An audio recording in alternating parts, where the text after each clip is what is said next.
É com alegria que eu tenho tido na noite desse domingo, uma vez mais, a oportunidade de poder falar a duas comunidades sociais, tanto do Facebook quanto do Instagram, juntamente com meus queridos irmãos e irmãs que estão aqui no templo da Igreja Metodista Ortodoxa em Leopoldina, contribuindo para que essa transmissão seja feita com excelência, tanto em áudio quanto em qualidade de imagem, para que assim vocês que estão aí do outro lado continuem sendo abençoados e abençoadas, sobretudo pelo Espírito Santo que vem se manifestando em nosso meio através dos louvores ministrados, orações impetradas e agora através de uma palavra que será pregada de maneira muito breve no Salmo de número 23, versos 1 e 4. O Senhor é o meu pastor, nada me faltará. Verso 4. Ainda que eu ande pelo vale da sombra da morte, não temerei mal algum, porque tu estás comigo, o teu bordão e o teu cajado me consolam. Há uma historinha, está mais para história que história, que diz, como dizem por aí, reza a lenda, que uma distinta irmã, já senhorinha,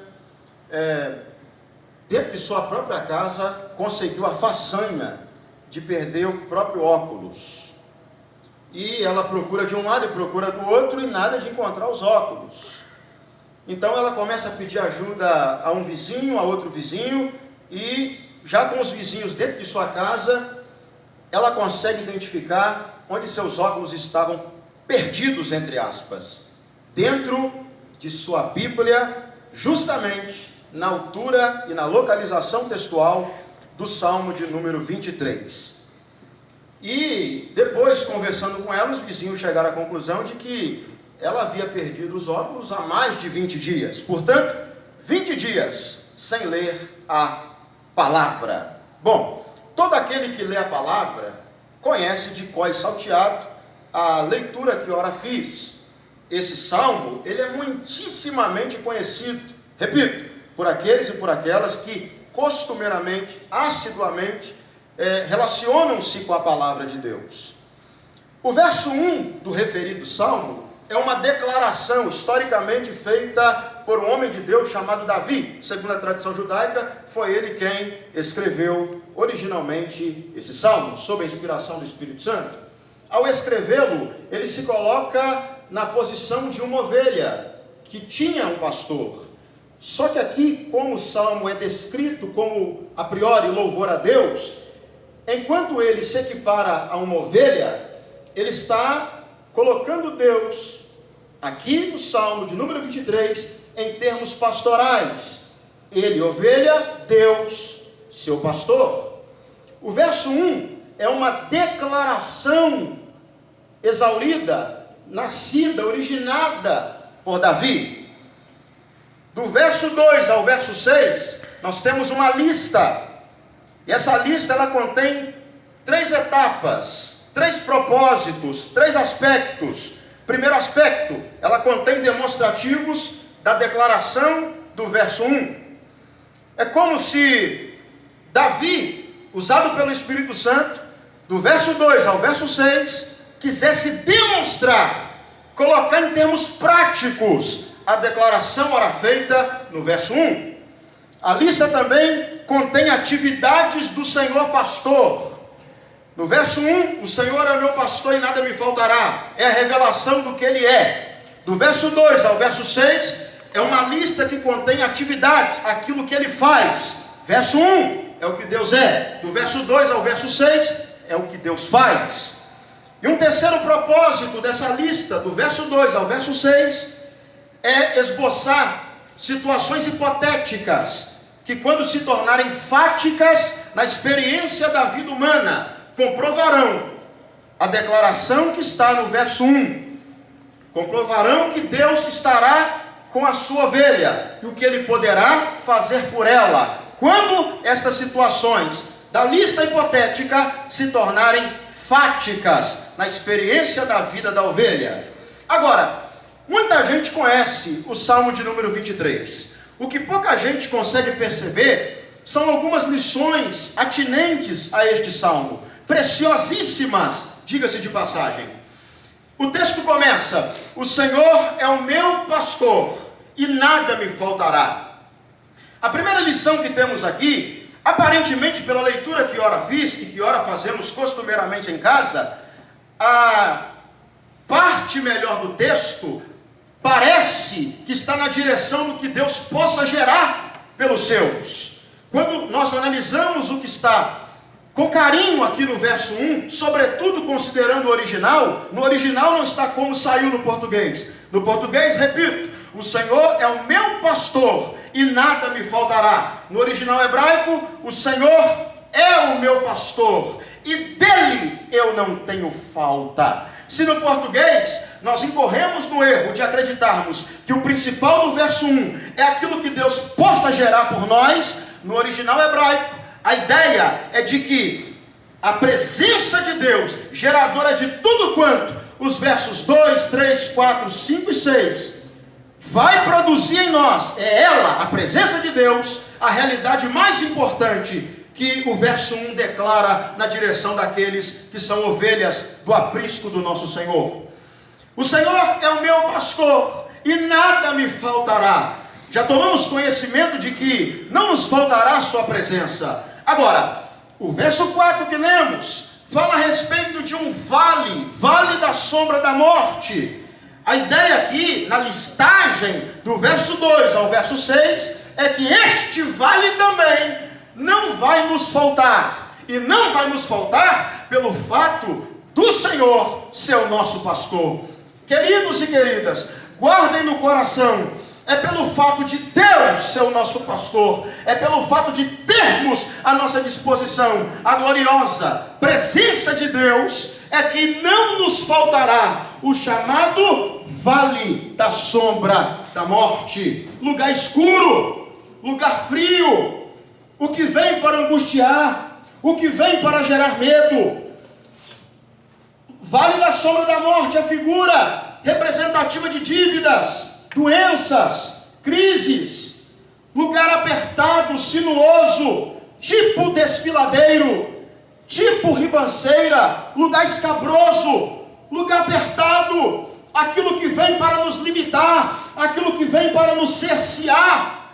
Só temos vales da sombra da morte porque temos a presença de Deus. Só temos vales da sombra da morte porque Deus é conosco. Aqui é um dos textos bíblicos que nos respondem por que é que o justo sofre tanto. Sim, o justo sofre tanto porque ele é justo, porque ele foi justificado por Deus, porque ele está na presença de Deus, porque ele serve a Deus, porque Deus é com ele, porque ele tem a presença de Deus ao seu favor. É por isso que sofremos, é por isso que passamos pelo vale da sombra da morte.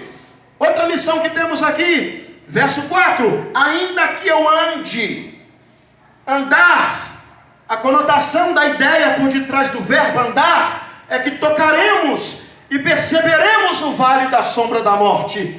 Esse lugar que nesse texto representa dificuldade, intempéries, agruras e adversidades, nós iremos sentir, nós iremos perceber, nós iremos nos relacionar com Ele, nós iremos experimentá-lo. Eu amo o Salmo 23, porque é de uma dosimetria, é de um equilíbrio sem igual. Se o Salmo 23 fala, em um lado, que teremos pastos verdejantes, águas tranquilas, por outro lado fala que também teremos no curso existencial da nossa vida a experiência fatídica, porém essencial, porém necessária, do vale da sombra da morte. Não pense você que ser crente é fácil, que ser crente é apenas desfrutar de momentos de rosas. Há espinhos na carreira cristã, há espinhos na trajetória cristã, há espinhos na vida cristã, há momentos de dificuldade, há um tempo de aflição, mas o Senhor é contigo. Ainda que eu ande pelo vale da sombra da morte, não temerei mal algum. Ausência de medo, ausência de pavor, ousadia, disposição, coragem. O texto está revelando aquilo que claramente nós não vemos nele, está implícito em suas entrelinhas. O que é que a presença de Deus gera em nós? Ousadia, ausência de medo. Ainda que eu ande pelo vale da sombra da morte, eu sei que eu haverei de experimentá-lo. Se eu ainda não tenho experimentado, haverei de experimentá-lo. Todavia, quando eu estiver já no meio dele, o atravessando, o experimentando, eu não terei medo. Não terei medo do seu escuro, não terei medo do seu clima ambiente frio, não terei medo da sua estação outono e inverno, não terei medo, porque tu estás comigo. Você não passa pelo vale da sombra da morte sozinho. Deixa eu ensinar para vocês. Isso não é heresia não. Aliás, não falem não. Mostrem essa gravação a quem vocês quiserem, porque aí será Danilo falando ao invés de vocês. Deus passa pelo vale da sombra da morte. Ele não é submetido à circunstância que o texto figurativamente chama de vale da sombra da morte, uma circunstância depreciativa. Não! Ele não passa como sendo necessário ser provado e testado por esta circunstância depreciativa. Ele passa como acompanhante dos que sofrem. Deus acompanha você. Você não passa pelo problema sozinho. Você, ovelhinha, não passa pelo deserto sozinha. O Senhor te acompanha. O mesmo Senhor que versos anteriores está com você em pastos verdejantes, em águas tranquilas. O mesmo Senhor que versos posteriores ao verso 4 aparece com você com uma mesa farta diante dos teus inimigos, te dando a oportunidade de banquetear-se no chamado banquete da vitória. É o mesmo Senhor que quando o sofrimento chega, Ele não te abandona, meu irmão.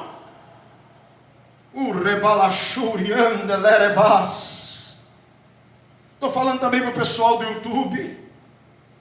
O Senhor não vai te abandonar. O Senhor não vai te deixar. Ah, meu querido irmão, olha Deus, olha que lindo. Você lá no alto do monte, Deus com você. E aí a vida é isso aqui. Infelizmente pouca gente sabe disso, deixa para disso saber quando é muito tarde. Pouca gente sabe que a vida é assim, olha o movimento da vida. Não é linear, é zigue-zagueante. Ora você está lá em cima, renome, fama, dinheiro, conta paga, todo mundo te aplaude, vitórias, benquisto, abraçado por todos, multiplicando pães e peixes e todo mundo à sua volta. Outra hora, algo imediato acontece, no abrir e fechar de olhos, no zigue-zagueante da vida e do seu curso existencial. Você de cima vai lá para baixo.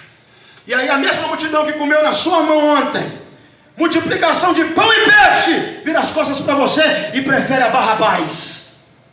E quando você vai para o Gólgota, para a cruz do meio, ao ponto de um dos ladrões, pior que você, escanear de você, zombar de você, te humilhar. Quando tu pensares que estarás só, Senhor, cadê aquele povo que estava comigo quando eu tinha grana? Quando as minhas contas estavam pagas? Quando eu fazia acontecer? Onde estão? Quando todos te abandonarem, fique ciente, jamais o Senhor vai te abandonar. É o Deus que vai contigo para o alto do monte, mas passa todo o tempo em que durar o vale da sombra da morte. Você não vai morrer nesse tempo. Meu irmão, a vida é linda, a vida é maravilhosa. Aprenda com o tempo do vale. Perceba com intensidade o tempo do vale. Experimente com vontade o tempo do vale. Não tente antecipar o processo que deverá ser demorado no tempo do vale. Não tente antecipar o processo que não deverá ser antecipado no processo do vale. Fique nele, experimente-o enquanto Deus te permitir estar aí, porque daqui a pouco a vida muda de novo no seu curso zigue-zagueante e você vai para o topo da montanha. Aleluia!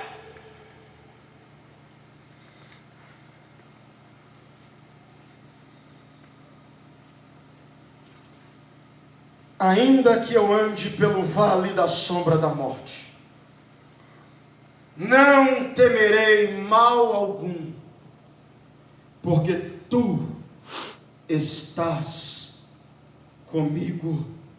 Há uma parte de Deus que pode ser compartilhada conosco, que nós chamamos de presença de Deus. Há uma outra que erroneamente, na ordem dos cultos formais do templo que prestamos a Deus, erroneamente pedimos, e ela não pode ser agora compartilhada conosco. Quando nós estamos pedindo, revele a tua glória, manifeste a tua glória, eu quero a tua glória, você não vai receber, meu irmão. Você não vai receber, minha irmã. O aspecto que Deus não revela a nós agora é o que chamamos na Bíblia de glória de Deus. Moisés quis contemplá-la e Deus disse: minha glória não, mas a minha presença irá diante de vós. Minha presença vai, a glória não. Mas eu quero a glória, então aguarde, tenha paciência, vença a batalha da fé, e quando tu estiveres aqui no céu, já glorificado, eu te mostrarei a minha glória. Mas não fique triste, há um aspecto de Deus que pode ser compartilhado, é a sua presença. Sua presença refrigera a alma, sua presença faz descansar, sua presença alegra o triste, sua presença consola o abatido, sua presença levanta o caído, sua presença anima o desanimado, sua presença é mais rica do que a riqueza, sua presença não tem preço, ela tem valor e valoriza. Sua presença é maravilhosa, sua presença é distinta, sua presença é imponente, sua presença é gloriosa, sua presença é magnânima, sua presença é magnífica, sua presença é santa, santa, santa, sua presença é sacrossanta, sua presença é fiel, sua presença é fidedigna, sua presença é perfeita, sua presença é imaculada. A presença de Deus, a presença de Deus não desampara, não vira as costas, não abandona, não te deixa de lado. É a presença de Deus. Receba a presença de Deus aí, onde quer que você esteja. Ela consola, ela conforta, ela anima, ela direciona, ela levanta. É a tua presença, Senhor. É a tua presença, Senhor. É a tua presença, Senhor. É a tua presença. Oh, presença. Fechem os olhos, vocês que estão aí, fechem os olhos. Oh, presença. Entrei no vale, mas não perdi a presença. Entrei na luta, mas não perdi a presença. Entrei na dor, mas não perdi a presença. Aqui está também a diferença entre o que sofre em Cristo e entre aquele que sofre sem Cristo. Quem sofre sem Cristo sente a mesma dor daquele que sofre com Cristo. A diferença é que o ímpio não tem a presença. A presença é a garantia de que a dor veio, mas vai passar. A luta veio, mas vai passar. A dificuldade chegou, mas vai passar. A vitória vai chegar. Oh, presença, presença, presença, presença, presença de Deus. Não é presença do pastor, não é presença da pastora, não é presença do diácono, não é presença da diaconisa, não é presença do empresário, não é presença do pai, da mãe, do primo, do irmão, da tia, do tio. É a presença de Deus. Não é a presença de Miguel, Gabriel, arcanjo, querubim, serafim, anjo. Não é a presença angelical. É a presença de Deus. É a presença de Deus. É a presença de Deus. Não perca a presença de Deus. Não perca o Deus da presença. Não perca a presença de Deus. Não perca o Deus da presença. E não perca a presença de Deus. E quando tu se sentires só,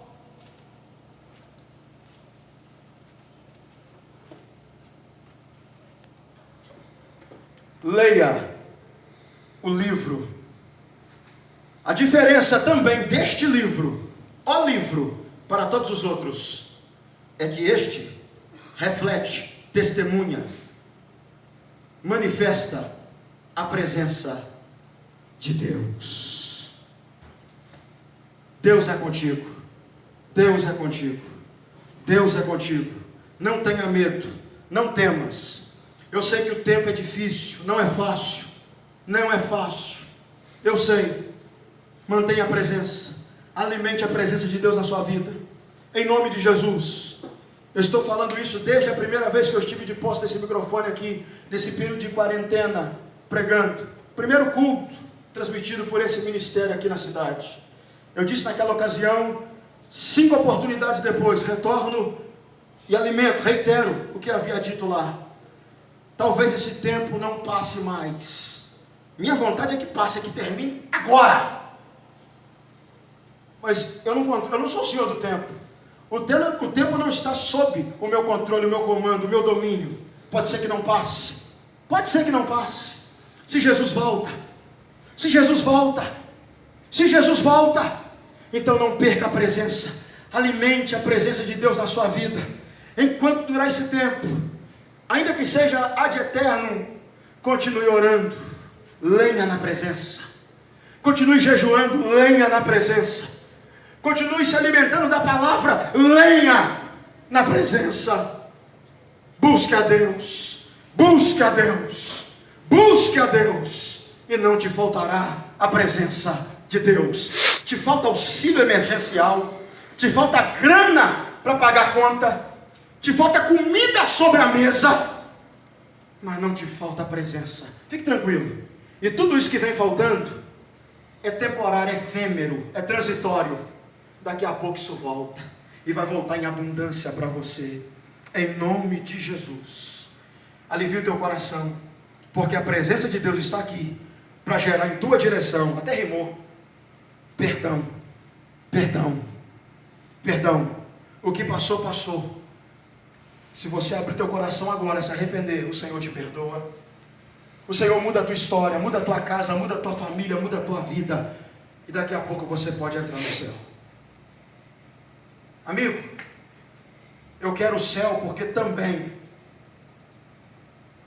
eu tenho muito, mas muito medo da realidade do inferno anunciada por essa palavra. Lugar terrível! Por isso também eu quero o céu. Você pode hoje deixar a trilha que está te conduzindo ao inferno e assumir o caminho, Cristo, que vai te conduzir ao céu, te proporcionando vida eterna. Você quer? Quer essa presença? Danilo, eu quero, eu não tenho, nunca tive, quero ter, gostei. Você me transmitiu uma palavra que me deu a ideia necessária do que seja essa presença. Eu quero. Fecha os olhos. Danilo, no meu caso eu tive e perdi. Quer ter de novo? Quer ter novamente? Fecha os olhos. Olhe comigo assim, Senhor Jesus. Ouvi tua palavra e aguardei no coração. Desejo ter a tua presença em mim. Desejo tê-la novamente em mim. Portanto, me arrependo agora. Entrego-me a ti, Jesus Cristo, de espírito, alma e corpo, e recebo a ti como meu único, exclusivo e suficiente Salvador. Perdoe meus pecados, ó Deus, em Cristo. Purifica a minha vida com o sangue de Jesus, escrevendo ou reescrevendo meu nome no teu livro para a salvação, que é o livro da vida, concedendo-me o teu Espírito Santo como selo da promessa, tornando-me propriedade exclusiva da tua habitação, para que em morrendo eu possa ir para o céu, ou Jesus voltando, eu seja arrebatado com ele para a glória do teu nome. Amém. Que o Senhor te abençoe em nome de Jesus. O Senhor é o meu pastor, nada me faltará. Deus abençoe em nome de Jesus.